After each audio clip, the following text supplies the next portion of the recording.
कठोर निर्णय घ्यायचे असतील तर ते घ्यायला कधीही मागे पुढे न पाहणारे अजितदादा होते।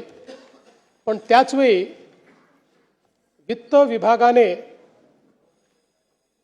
लाडकी बहीण योजनेचा भार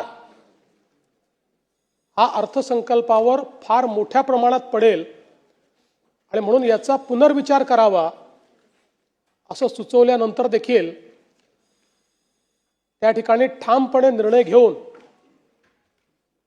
तो विषय मंत्रिमंडळापुढे आणण्याचं काम करणारे देखील अजितदादा होते। आणि आपल्या सगळ्यांना आठवतं की लाडकी बहीण योजनेनंतर अजितदादांनी गुलाबी जॅकेट घालणं सुरू केलं होतं आणि आम्हालाही सगळ्यांना ते जॅकेट घालायला लावलं होतं। आता या सगळ्या गोष्टी केवळ आठवणींमध्ये आहेत आणि म्हणून मला असं वाटतं की संपूर्ण सभागृह अत्यंत या परिस्थितीमध्ये दुःखी आहे।